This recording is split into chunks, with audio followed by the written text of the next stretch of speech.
Graça e paz, irmãos. A minha alegria é imensa em poder estar com os irmãos hoje à noite, poder participar dessa celebração. João Vitor é uma pessoa que goza de um espaço no meu, nem pagar aluguel, né? Tenho um carinho muito grande por ele, pela família, e me alegra muito estar aqui hoje, poder partilhar desse momento que é um momento tão especial da sua vida. Hoje você completa um ano de pastorado aqui e certamente Deus há de proporcionar ainda muitos anos aqui. Deus há de abençoar e é visível que o Senhor tem aprovado o seu trabalho e há de colher bons resultados à frente dessa igreja. Eu me faço hoje acompanhar da minha esposa, Marlene, para ela ficar em pé, Rafael, minha ovelha, é um jovem que me acompanha. A esposa está fazendo prova do Revalida em Pernambuco e ele falou, vou acompanhar o pastor. Quero convidar os irmãos para ficarmos em pé, vamos ler a palavra de Deus. Na primeira epístola do apóstolo Pedro, capítulo 5, é o capítulo final, é o capítulo com o qual Pedro vai encerrar essa importante carta.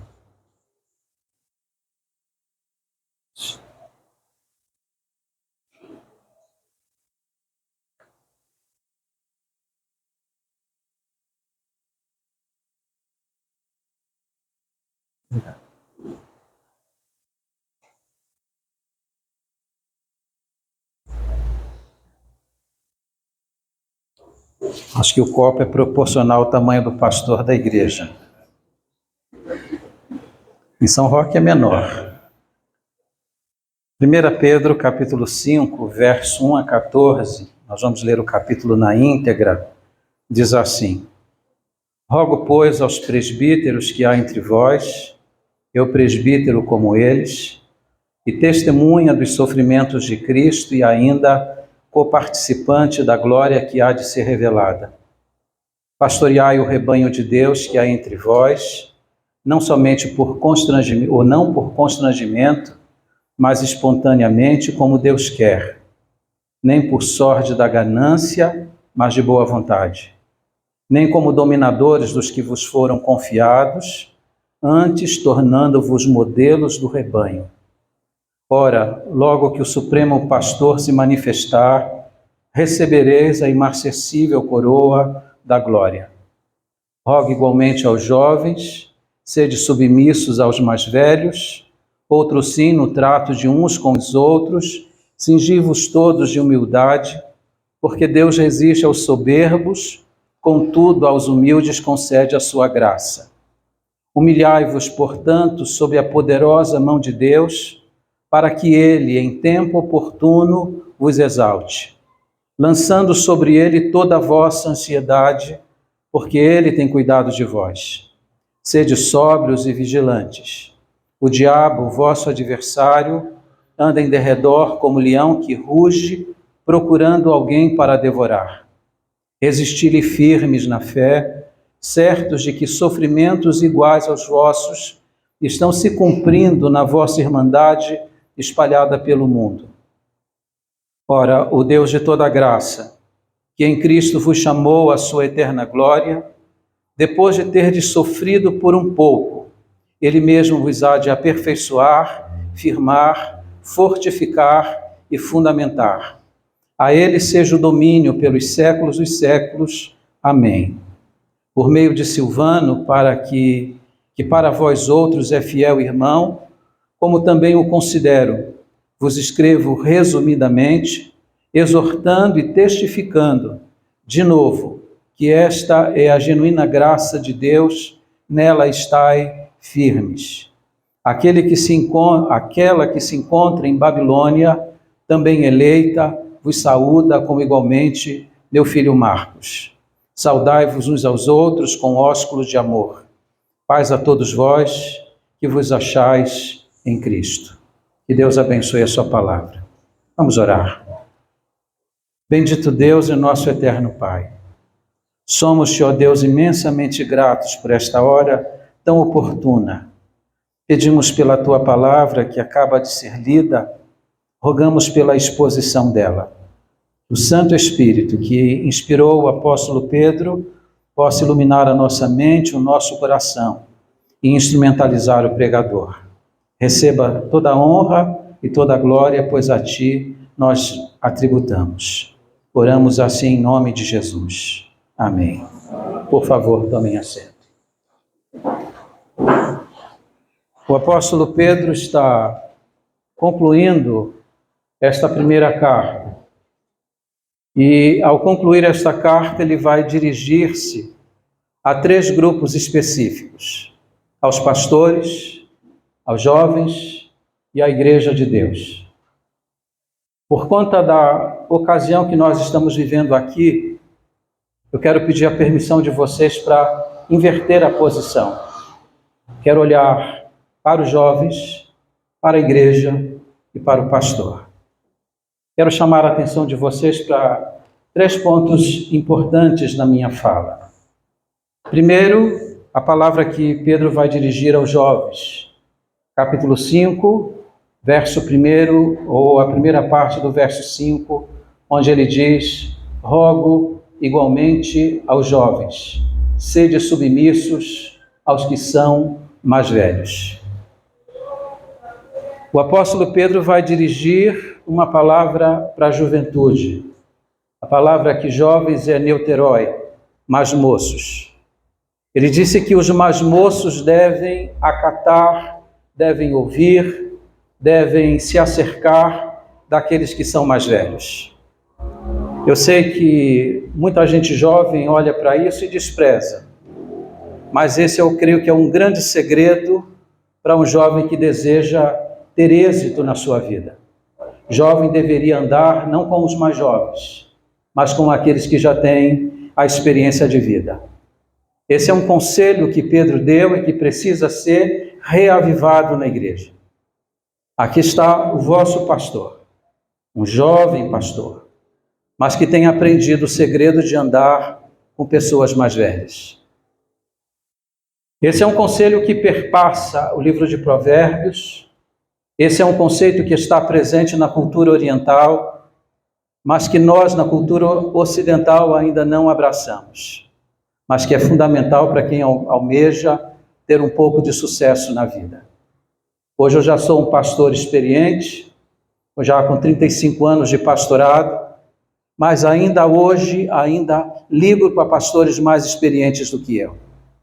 Existem situações da nossa vida, existem momentos da nossa vida que a experiência de uma pessoa mais velha certamente vai acrescentar. Essa é a primeira palavra que o apóstolo Pedro vai dirigir, e aqui eu reparto com os jovens que estão presentes neste auditório. E faço aqui uma recomendação. Você que é jovem, que faz parte desta igreja, talvez mais jovem do que o seu pastor, se acerque dele, se apresente a ele. Diga: pastor, eu gostaria de caminhar com o Senhor, gostaria de visitar com o Senhor, gostaria de conhecer a dinâmica do ministério, gostaria de conhecer a estrutura da igreja. Deixa eu caminhar com o Senhor. Se vocês olharem para o ministério do apóstolo Paulo, que é um exemplo de um ministério bem-sucedido, vai perceber que Paulo, ao longo da sua caminhada, chamou muitos jovens para caminhar ao seu lado e que se tornaram notórios na história da igreja. Então, eu deixo aqui a primeira palavra, que é esta que Pedro está dirigindo aos jovens. É um conselho sucinto, mas de grande valia. Em seguida, Pedro vai dirigir-se à igreja, ainda no verso 5. A segunda parte do verso diz: outro sim, no trato de uns com os outros. Observe que quando Pedro inicia o verso 5, ele disse rogo. A palavra rogar aqui é a palavra parakalo, que indica algo urgente, veemente. O que ele está falando para os jovens é algo que deve ser ouvido com bastante urgência. Mas ele segue na mesma linha falando com a igreja. Outro sim, no trato de uns para com os outros. E quando Pedro vai tratar com a igreja, a primeira questão que ele enfatiza é a questão dos relacionamentos interpessoais. Fundamental para a vida de qualquer igreja. Essa igreja não irá muito longe se os relacionamentos internos forem precários. Essa igreja irá muito longe se os relacionamentos internos forem bem estruturados. Relacionamento na igreja é tudo. Jesus disse que o segredo do mundo lá fora, reconhecer sua presença na igreja, se dá exatamente pelo modo como nós nos relacionamos aqui dentro. Pedro tem essa preocupação. Então, a primeira questão que ele enfatiza, a questão dos relacionamentos dentro, no interior da igreja. Deixa eu só avançar aqui para eu não perder o meu feeling. Quando Pedro se volta para a questão da igreja, Pedro tem 3 observações importantes para fazer para a igreja. Primeiro, dizer que os crentes, todos os crentes, devem se cingir de humildade. A palavra cingir aqui talvez não seja muito conhecida no sentido do nosso contexto, mas era muito importante no contexto oriental. Quando vocês olham, por exemplo, para a instituição da primeira Páscoa, quando Israel está para deixar a terra prometida, o Senhor mandou o povo cingir-se. Quando Jesus vai lavar os pés dos seus discípulos, diz a Bíblia que Jesus tomou uma toalha e cingiu-se com ela.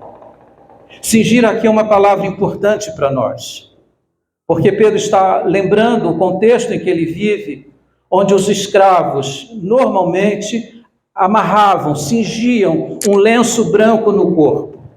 Isso para que quando alguém olhasse para ele, pudesse distinguir entre uma pessoa livre e uma pessoa escrava. Mas é interessante que Pedro não manda você amarrar um lenço branco. Ele diz para você amarrar a sua vida e de uma vez por toda a humildade.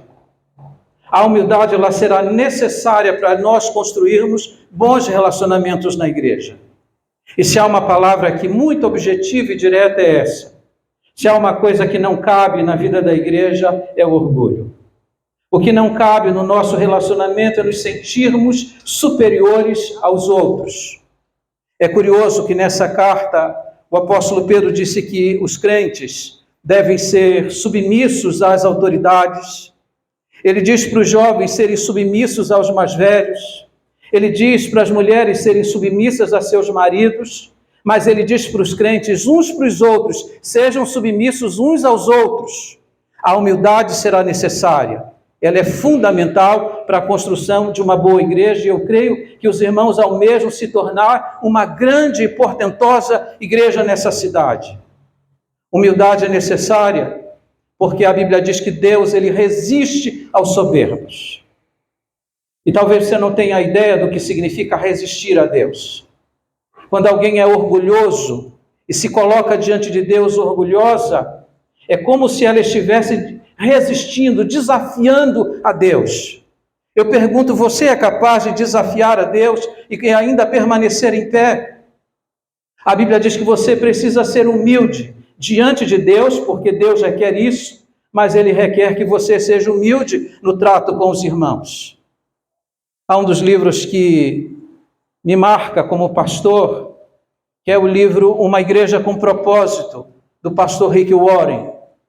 E ele conta a trajetória da sua igreja, organizada com uma única família. E passados 20 anos, essa igreja tem mais de 27 mil membros. Você fala, qual o fenômeno, qual o segredo dessa igreja? E ele disse que um dos primeiros segredos da igreja batista de Sade Black é a humildade. Ele disse, você vai chegar à nossa igreja, você vai encontrar pessoas varrendo, limpando. Você vai aos banheiros da igreja, vai encontrar gente limpando, e você vai imaginar, essas pessoas são funcionários, são pobres. E ele diz, você vai encontrar essas pessoas fazendo serviços humildes, e são as pessoas mais ricas da Califórnia. Elas aprenderam na igreja que apesar de elas serem ricas lá fora, aqui na igreja nós somos submissos uns aos outros. Nós tratamos os outros como superiores a nós. Se essa igreja quiser ser uma grande igreja, os irmãos vão ter que aprender isso. Não importa quem você é, não importa seu extrato social, não importa se você tem mais do que os outros, você deve enxergar os outros como superiores a si mesmos. Se assim fizerem, As pessoas que vierem aqui, assistir um culto, participar de um culto, vão ter a nítida certeza de que Jesus está presente nesta igreja, porque aqui todos tratam uns aos outros como superiores a si mesmos. A segunda coisa que ele diz que os crentes devem fazer é que eles devem lançar de si toda a ansiedade. E eu achei isso interessantíssimo no texto, porque ele não disse apenas para nós lançarmos a ansiedade sobre Deus, mas ele disse: lance toda, não guarde nada, não reserve para você nada, jogue toda a ansiedade. E lançar aqui no grego traz a ideia de lançar de uma vez por todas. Talvez eu esteja falando com gente aqui que não viva esse dilema. Não sei se tem alguém aqui que é ansiosa, tem alguém aqui que sofre com ansiedade. Eu acredito que a maioria de nós, em menor ou em maior grau, sofremos com ansiedade. Mas a Bíblia diz para você lançar toda. E a Bíblia diz que você deve lançar toda porque Deus tem cuidado de você. William MacDonald disse que a ansiedade é pecado, porque através da ansiedade você nega o amor de Deus. É como se você estivesse dizendo: Deus não me ama, eu duvido que Deus me ame, eu estou passando por essa situação, Deus não pode me amar. A ansiedade faz isso. A ansiedade nega o poder de Deus. Deus não é capaz de intervir numa situação como eu estou vivendo. A ansiedade é pecado também, porque ela nega o interesse e o conhecimento e a sabedoria de Deus. Será que Deus sabe o que eu estou passando? Será que Deus sabe como eu posso sair de uma situação como essa? Lance toda a ansiedade. Eu estou em São Roque há aproximadamente 20 anos. E uma experiência que me marcou na igreja foi de uma senhora que todos os cultos de oração comparecia e sempre se sentava no último banco da igreja. E quando nós terminávamos a reunião, sempre encontrávamos um pequeno bilhete atrás de um dos bancos da igreja. Curioso, um dia eu perguntei a ela o motivo daqueles bilhetes que ela deixava sempre nos bancos da igreja. Ela disse: pastor, eu venho para a igreja e eu trago para cá toda a minha preocupação. Mas quando o culto termina, eu deixo a minha preocupação aqui e vou embora para minha casa. Lance toda a ansiedade, é a recomendação segunda que o apóstolo Pedro vai fazer à igreja. E a terceira, tão importante quanto as demais, é que nós devemos nos preparar para a batalha espiritual. O apóstolo Paulo havia já salientado esse fato, e Pedro salienta aqui também, que a vida cristã é uma vida de luta, e luta contra um adversário que é nominado no texto. Ele disse que o diabo é o nosso adversário. Não sei se há alguém aqui neste auditório que não é crente, ou alguém que está aqui que duvida da existência do diabo. Nós estamos vivendo hoje uma cultura demonizada. Os nossos filmes são demonizados, os desenhos animados na televisão são demonizados, as músicas hoje são demonizadas. Quem assistiu o Rock in Rio e viu o extrato daquilo que aconteceu lá, foi uma celebração demonizada. O diabo está dominando hoje. Mas é importante que nós entendamos que o diabo não é um mito, o diabo não é um folclore, o diabo é uma pessoa. Ele tem atributos da pessoalidade. E a Bíblia diz que ele é o nosso adversário. E aqui preste atenção, por favor, no que eu vou falar. A Bíblia diz que ele anda ao nosso derredor. Ele anda espiando sua vida. Pense em você, coloque o seu nome lá. Ele está espiando a sua vida. Ele está andando ao seu redor, procurando uma brecha na sua armadura. Ele está esperando uma ocasião para destruir a sua vida. Porque o apóstolo Pedro disse que ele busca a quem ele possa tragar. E aqui uma palavra para aqueles que, de repente, estão pensando em sair da igreja, em se afastar do evangelho. O apóstolo Pedro diz que ele ruge como um leão. Não sei se você já assistiu aqueles documentários onde os leões começam a rugir e os animais que estão em rebanho se assustam e, de repente, um deles se desprende da manada e logo são capturados pelos leões. Quando a Bíblia diz que ele ruge como leão, é que, na verdade, ele está tentando assustar você para que você se afaste do rebanho, porque longe do rebanho você é uma presa fácil para ele destruir. Quer um conselho? Nunca se afaste da igreja. Nunca se afaste do evangelho. Porque existe um adversário que almeja isso, porque no dia em que você se afastar da igreja, no dia em que você deixar a igreja, você se tornará uma presa muito fácil para ser destruída por ele. A primeira palavra foi dirigida aos jovens, a segunda palavra dirigida à igreja, mas em função da solenidade de hoje, tem uma palavra que o apóstolo Pedro dirige aos pastores. Na verdade, é a primeira palavra, mas eu preferi deixá-la para o final. O apóstolo Pedro começa o verso 1 dizendo: rogo, pois, aos presbíteros que há entre vós. Rogar é paracalo, que significa urgente, veemente. Ele está rogando aos pastores, aos presbíteros da igreja. E aqui, pastor João Vitor, essa palavra é hoje muito especificamente para o irmão. Há um apelo veemente para que o irmão ouça aquilo que o apóstolo Pedro está dizendo nessa passagem. Essa passagem, para mim, é uma passagem muito especial. Ela foi pregada há 35 anos, quando eu fui ordenado ao ministério pastoral. E desde então ela serve para mim como um norte, como algo que me orienta no pastorado. E eu acho notório que Pedro começa falando aos pastores, dizendo: eu, presbítero como eles. A igreja de Roma se refere a Pedro como o bispo dos bispos, como aquele que é o papa dentre os pastores, aquele que é a autoridade suprema sobre os pastores. Mas Pedro refuta essa posição dizendo: eu, presbítero como eles. Ele se põe no mesmo nível que nós. Ele disse: eu sou pastor como você é pastor. Eu sou presbítero como você é pastor. E como presbítero que sou, assim como você é, eu posso lhe dar alguns conselhos. Que conselhos o apóstolo Pedro vai dar aos pastores? Primeiro, precisam ter uma visão correta.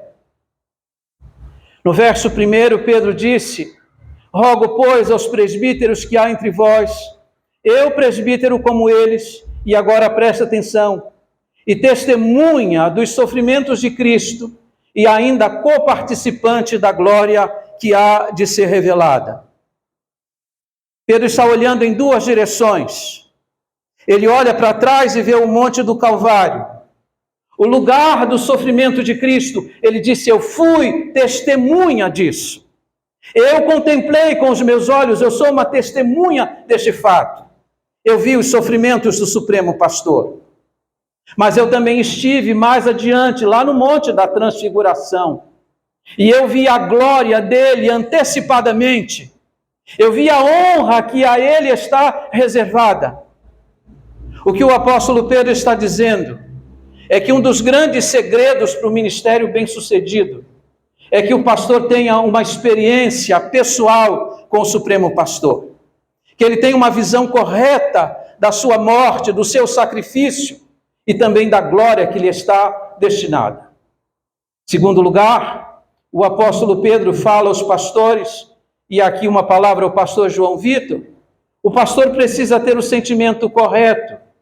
Veja o que está dito no verso 2: pastoreai o rebanho de Deus que há entre vós, não por constrangimento, mas espontaneamente, como Deus quer. A quem pertence o rebanho? Ao pastor da igreja? Minha filha hoje é casada, mas ela devia ter uns 5, 6 anos de idade, e ela foi à cantina da igreja, ainda quando eu pastoreava no Rio. E disse à irmã que estava servindo as pessoas ali: eu quero um salgado. E a irmã que estava na cantina perguntou a ela: e o dinheiro? Ela disse: não precisa, meu pai é o dono da igreja. Ela ainda não havia compreendido a minha função. Pastor não é dono da igreja. Pastor não é dono do rebanho. Pastor é apenas um tomador de conta das ovelhas que pertencem a Deus. O apóstolo Pedro disse: pastoreai o rebanho de Deus. Isso implica num privilégio. Que inaudita graça é essa? Que um dia nos chamou lá do pecado, lá do mundo, para tomar conta das ovelhas que foram compradas com o precioso sangue de Jesus Cristo. Quando Paulo se despediu dos bispos em Éfeso, lá em Atos 20, ele lembrou esse fato, que as ovelhas foram compradas por um preço altíssimo, um preço de sangue. Pastor João Vitor, nunca perca de vista este fato. Essas ovelhas que estão aqui não são suas, elas são do Senhor. Mas elas lhes foram-lhe confiadas para serem pastoreadas.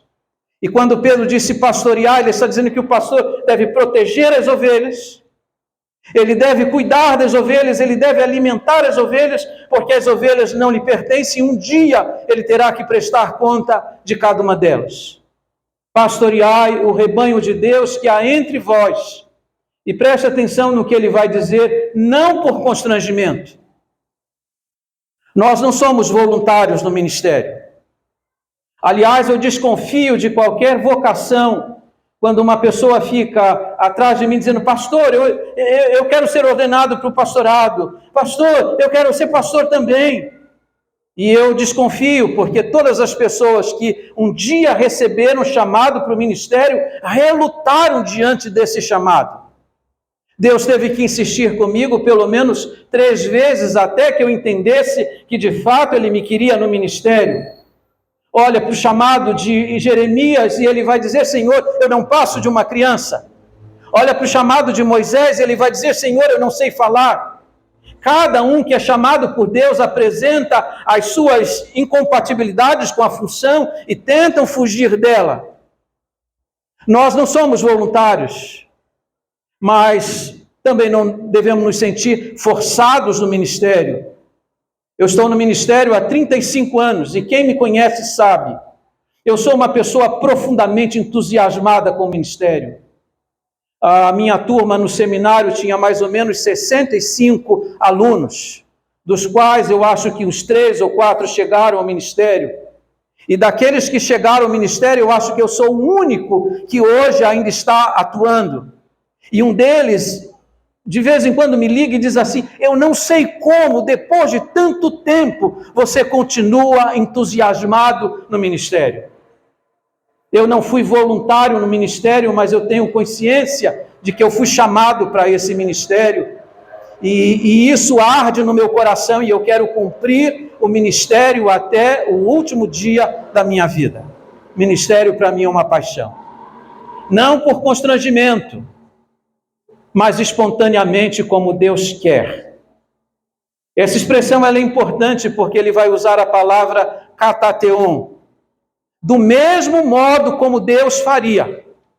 Sabe como que o irmão tem que conduzir essa igreja? Do mesmo modo como Deus a conduziria.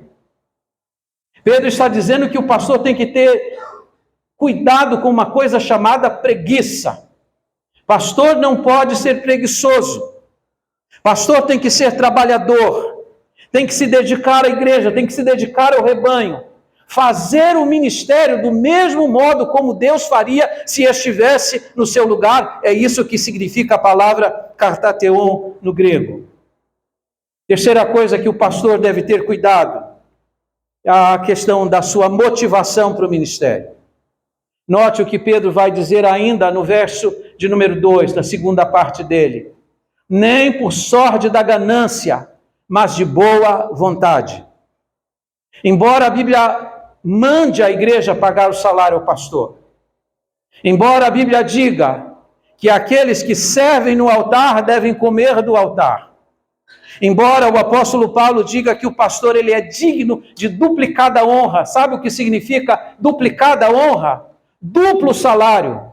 Ele deveria receber 2 vezes o salário que ele recebe. Embora a Bíblia mande a igreja cuidar do sustento do obreiro, nenhum obreiro deve fazer o ministério em função daquilo que ganha. O lucro nunca deve ser o vetor do ministério. O desejo de ganhar dinheiro nunca deve ser a motivação do pastor. Sorte da ganância é algo que o pastor nunca deve ter. Sua ambição deve sempre servir ao Senhor. Fazer aquilo que o apóstolo Paulo disse a Timóteo: tendo sustento e com que nos vestir, estejamos com isto contentes. O irmão esteja sempre contente com aquilo que o Senhor providenciar através da sua igreja. A terceira coisa que o apóstolo Paulo vai enfatizar é a respeito da sua conduta. Note o verso de número 3. Nem como dominadores dos que vos foram confiados, antes tornando-vos modelos do rebanho. Que o pastor possui autoridade, não tenho dúvida. Só que é importante a gente distinguir a diferença, distinguir entre autoridade e autoritarismo. A palavra autoridade no grego significa exousia, uma autorização de Deus. O Senhor deu autoridade aos pastores das igrejas. Acatá-la é algo que a igreja deve fazer. Mas o pastor nunca deve esquecer de um fato. Ele recebeu a autoridade de Jesus, mas não deve fazer mau uso dela. Deve usá-la no estrito dever. Tem que saber como usar a autoridade que lhe foi confiada. Pedro disse: não como dominadores daqueles que vos foram confiados. O pastor não tem que estar atrás das ovelhas, fustigando as ovelhas. Pelo contrário, disse o apóstolo Pedro, ele deve seguir à frente delas como um modelo para que elas sigam atrás dele. Era dia do pastor e eu recebi logo cedo uma mensagem no meu celular. E eu disse para minha esposa: eu ganhei o meu dia. Nem começou o dia do pastor direito e eu já ganhei o meu dia. Um jovem de 17 anos da igreja havia escrito uma pequena cartinha ou uma mensagem para mim no celular. Disse: pastor, eu não sei falar, meu forte não é falar, mas eu quero dizer ao Senhor nesse dia que o Senhor é para mim um modelo. Eu quero ser como o Senhor é. O pastor deve inspirar na igreja, sobretudo nos mais jovens, esse anseio, esse desejo. Eu quero ser como o pastor João Vitor. Eu quero ter a fé dele, eu quero ter o entusiasmo dele, eu quero ter a paixão que ele tem pelo Evangelho, eu quero imitá-lo na minha vida. Aí está a autoridade do pastor. A autoridade não é bater no púlpito e exigir as coisas na igreja. Há uma diferença muito grande entre autoritarismo e autoridade. A autoridade é algo que Deus concede e permita a Deus que o irmão saiba fazer bom uso da autoridade que Deus lhe confiou. Em quarto e penúltimo lugar, aliás, em quinto lugar, o irmão precisa ter a expectativa correta. E aqui eu vou olhar para o irmão com a minha experiência pessoal. Já pastoreei a igreja grande, cheguei em São Roque para pastorear, naquele momento talvez a menor igreja da associação daqui dessa região. Igreja com apenas 15 pessoas atuando no seu interior. A semelhança dessa bem perto de fechar as suas portas. Aliás, eu costumo dizer isso, que eu deixei um pastorado grande no Rio de Janeiro e vim para São Paulo a convite da igreja para pastorear uma das menores igrejas, e as pessoas passaram a me olhar daquele momento em diante como se eu tivesse contraído uma doença. Doença se chamava pastor de igreja pequena. Como se eu pudesse ser medido pelo tamanho do rebanho. Como se o pastorado e o sucesso do pastorado dependesse da quantidade de membros que a igreja tem. Nós vivemos hoje uma sociedade assim. Você vai pregar numa igreja, a primeira pergunta que as pessoas lhe fazem é essa: quantos membros tem na sua igreja? Se eu digo para elas, a igreja tem quase 300 membros, elas dizem: então eu vou lhe ouvir. Se você chega lá e diz: eu tenho 15 ovelhas, ela diz: deve ser um pastor muito ruim. Como se o pastorado fosse medido pela quantidade de pessoas que frequentam o culto. Quero dizer ao irmão que Deus nunca mediu ninguém assim. O sucesso no ministério está exatamente em fazer aquilo que o Senhor manda fazer. Hoje eu olho 20 anos para trás e louvo a Deus por me ter trazido para aquela que era até então a menor igreja dessa região. E pela graça de Deus, ela vem se multiplicando, e multiplicando, e multiplicando, e crescendo, pela graça de Deus, nós estamos rompendo todos os prognósticos naquela cidade. Por que eu estou dizendo isso para o irmão? Porque o irmão ainda pastoreia no sentido humano, uma pequena igreja. Mas saiba que Deus não olha para isso. Deus olha sobretudo para a integridade do seu coração e o desejo de fazer a obra do Senhor acontecer neste lugar. Samuel Rutherford escreveu um clássico que é conhecido como as Cartas de Samuel Rutherford. Se você olhar para o ministério de Samuel Rutherford, você vai dizer, olhando para o cenário que nós temos hoje das megas igrejas, dos pastores famosos, você vai dizer que Samuel Rutherford foi um fracasso como pastor.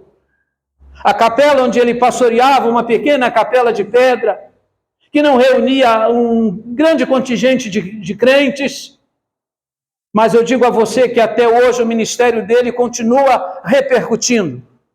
Samuel Rutherford foi perseguido, foi preso, e na prisão ele escreveu as cartas que se tornaram clássicos.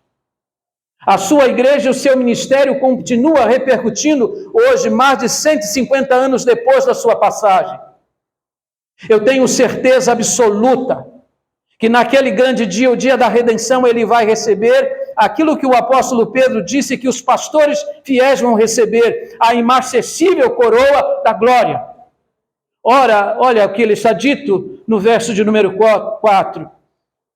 Ora, logo que o Supremo Pastor se manifestar, recebereis a imarcessível coroa da glória. E aqui me permita chamar a sua atenção para essa expressão, Supremo Pastor. O Supremo Pastor da igreja é Jesus Cristo. João Vitor e eu somos apenas pastores auxiliares. Nós somos apenas copastores, porque o pastor realmente da igreja é Jesus Cristo. E Pedro disse que quando o Supremo Pastor se manifestar, os pastores que cumprem fielmente o seu ministério vão receber a imarcessível coroa da glória, a coroa que não se corrompe. Essas expressões para nós parecem um pouco sem sentido, mas elas faziam muito sentido quando Pedro a escreveu. Aqueles que corriam as maratonas, aqueles que venciam as provas e as competições, recebiam ao final dela uma coroa de louros, bonita, mas que no dia seguinte já estavam murchas, eram efêmeras. Um amigo meu lá do Rio de Janeiro, essa semana, me mandou lá, por causa da alegria, o Botafogo foi campeão 2 vezes e alcançou aquilo, a Libertadores, e ele disse, alcançamos a eterna glória. E eu disse, pois a eterna glória do seu time dura até amanhã, porque amanhã o título de hoje é um passado. Os triunfos deste mundo, eles passam, mas há uma coroa que o Senhor deseja dar àqueles que são fiéis, e esta nunca vai se corromper, a imarcessível coroa da glória. Não importa se o irmão vai ser o pastor da maior igreja de São Paulo, não importa se a igreja que o irmão pastoreia vai ter centenas de membros, o que importa é que ao final da sua jornada o irmão seja encontrado fiel, porque aos pastores fiéis o Senhor dará, o Supremo Pastor dará a imarcessível coroa da glória. Que o irmão a receba, e eu quero estar lá para assistir. Vou terminar a minha fala.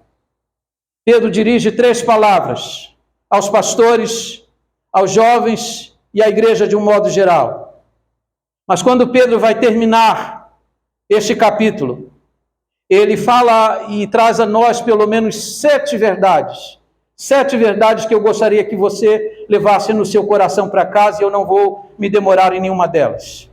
A primeira verdade que você precisa levar para sua casa: você precisa saber quem é Deus. Note o que está dito. Verso de número 10. Ora, o Deus de toda graça, que em Cristo vos chamou à sua eterna glória. O nosso Deus é o Deus da graça.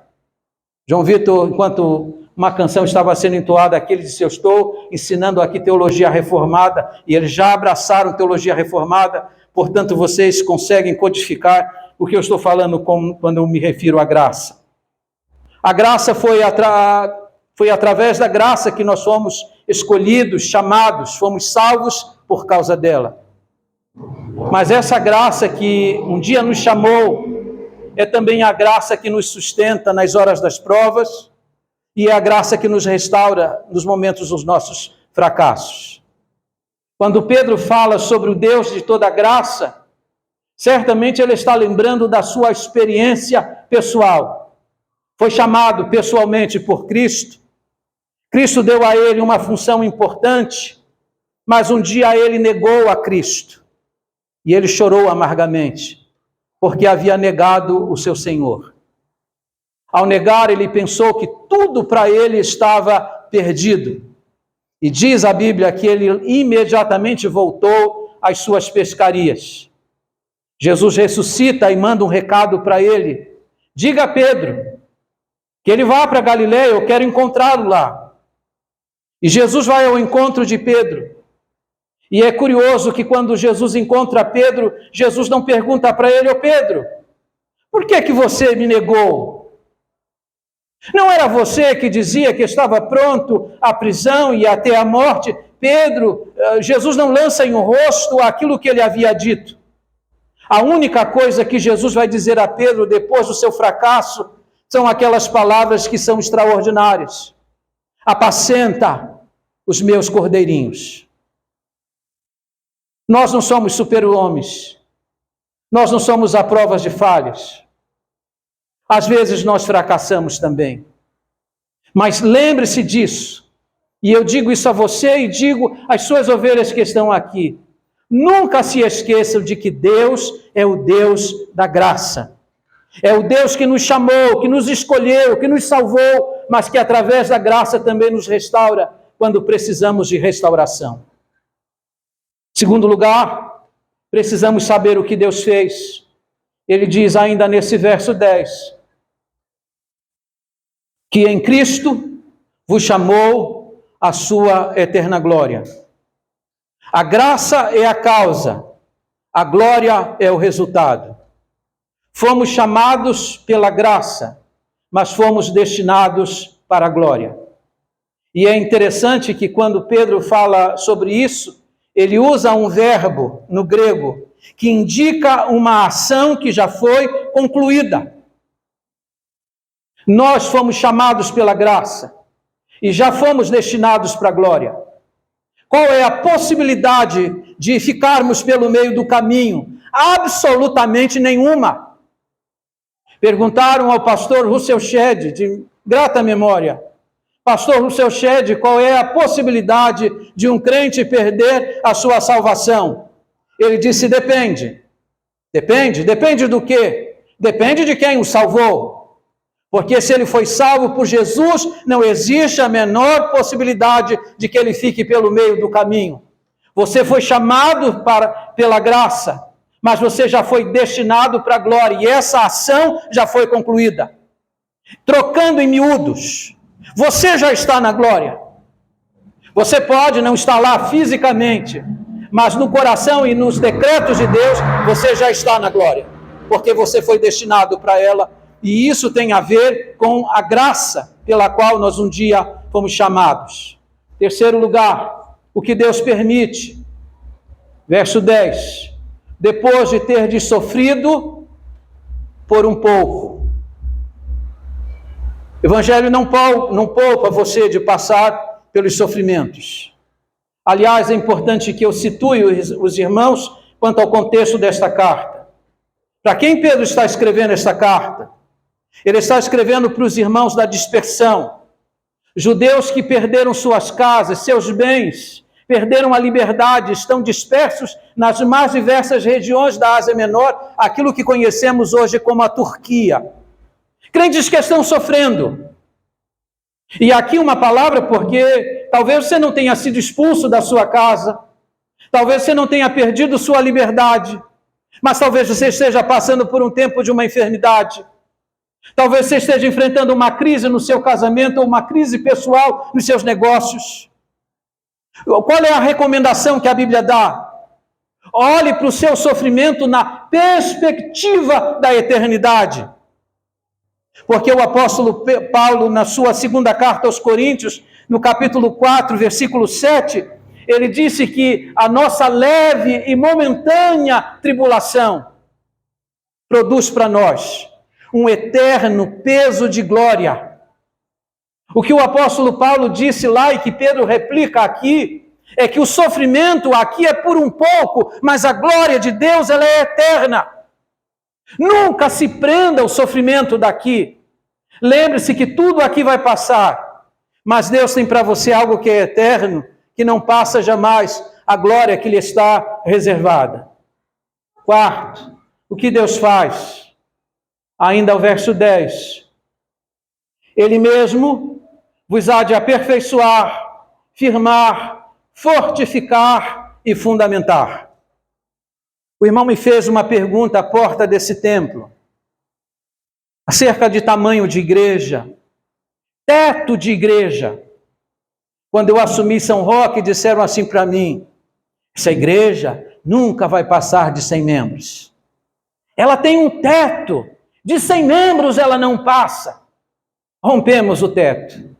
Disseram de 150 membros ela nunca vai passar. Rompemos o teto. De 200 membros ela não passa. Rompemos o teto. De 250 ela não passa. Rompemos o teto e estamos para romper os 300 membros. As pessoas costumam dizer até onde a gente pode chegar. Mas a Bíblia diz que nós temos alguém que nos capacita para fazer o trabalho. Pedro disse: aquele que vos há de aperfeiçoar. Aperfeiçoar aqui era algo que Pedro conhecia bem, irmãos. Pedro tinha sido pescador. Aperfeiçoar aqui significa refazer a rede, colocar os pedaços que faltam. Deus faz isso na nossa vida. Você era perfeito, estava completo para o ministério? Jamais. Mas Deus vai fazendo isso. Ele vai aperfeiçoando. Ele vai colocando aquilo que falta. Pedro disse mais.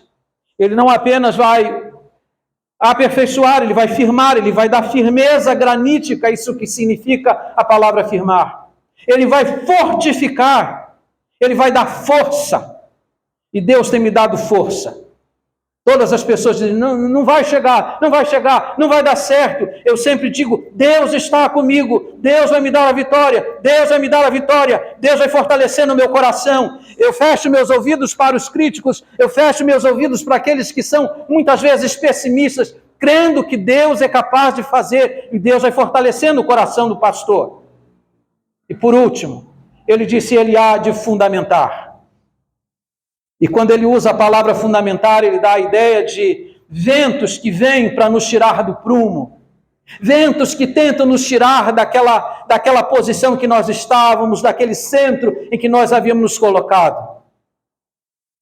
Mas é Deus que vai fundamentar o irmão, vai dar alicerce, para o irmão saber como se conduzir no ministério, apesar de qualquer vento que possa soprar. E é importante que o irmão entenda o seguinte: as provações que vêm na nossa vida, não vêm para destruir a nossa vida, vêm para nos dar musculatura. Deus fortalece a nossa musculatura através das provas. Penúltimo lugar, antepenúltimo, eu já vou terminar. Precisamos saber o que Deus merece. E ele vai dizer no verso 11: a ele seja o domínio pelos séculos dos séculos. Amém. A quem pertence a glória? A Deus. O que ele merece? Toda a glória. A ele seja o domínio, a ele seja a honra, a ele seja a glória. Agora preste atenção para quem que Pedro está escrevendo isso. Para a gente que está sofrendo, para a gente que está padecendo. E aqui eu me volto novamente para aqueles que porventura tenham vindo para cá com o coração aflito e triste. Você tem motivos para glorificar a Deus. Tem motivos de sobras para fazer isso. Pedro está dizendo para esses irmãos, em vez de ficarem olhando para o sofrimento, olhem para aquele que está assentado no alto e sublime trono. Aquele que está regendo o mundo, aquele que tem o leme nas suas mãos. Ele merece toda a glória, mesmo que você esteja sofrendo por um pouco. Uma das cenas do ministério de Jesus que me chama muita atenção é a respeito daquele leproso.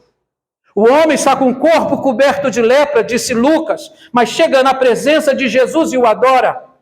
Você está em melhores condições do que ele, portanto você pode chegar à presença dele e o adorar. Você não tem justificativa para vir aqui e dizer: hoje eu estou com o coração triste, hoje eu não tenho motivos para cantar. Você tem todos os motivos para louvar a Deus, porque Deus continua sentado no seu trono, regendo o mundo, cuidando da sua vida. Você sabe o que vai acontecer amanhã, você não sabe, mas Deus sabe e Ele vai estar no trono, cuidando de você amanhã. Lance sobre Ele toda a sua ansiedade, Ele tem cuidado de você. Em penúltimo lugar, saber a quem Deus providencia. Eu sou pastor há 35 anos, mas eu louvo a Deus, porque se no meu caminho apareceram muitas pessoas más, Deus também providenciou pessoas boas, amigos para estar do lado. Rogo a Deus que o irmão encontre nessa igreja pessoas que queiram estar ao seu lado. Pastor, está doente, eu quero estar com o irmão. Domingo passado eu passei o dia inteiro dentro de um hospital aqui em Sorocaba, mas eu não estava só. Deus estava comigo, uma ovelha veio, me acompanhou, ficou o dia inteiro. Eu disse para ele: meu irmão, eu lamento que você perdeu o seu domingo. Ele disse: pastor, perder o meu domingo, eu estou ao seu lado. Deus sempre providencia pessoas para estar conosco. Exorto os irmãos que estão aqui, sejam amigos desse jovem. Ajudem, partilhem das suas lutas, amparem sua esposa, seu filho, cuidem dele. Sejam para ele aquilo que Silvano foi. Pedro disse aqui, no verso 12, por meio de Silvano, que para vós outros é fiel irmão, como também o considero. Vos escrevo resumidamente, exortando e testificando de novo que esta é a genuína graça de Deus e nela estáis firmes. Quem é Silvano? É o mesmo Silas, que foi companheiro do apóstolo Paulo na sua segunda viagem missionária. Paulo se refere a Silas como um companheiro, como um ajudante, como um amigo. E Silas, que foi amigo do apóstolo Paulo e companheiro, foi também amigo e companheiro do apóstolo Pedro. Deus sempre levanta pessoas para estar ao nosso lado e permita a Deus que muitas pessoas aqui se levantem para estar ao seu lado também.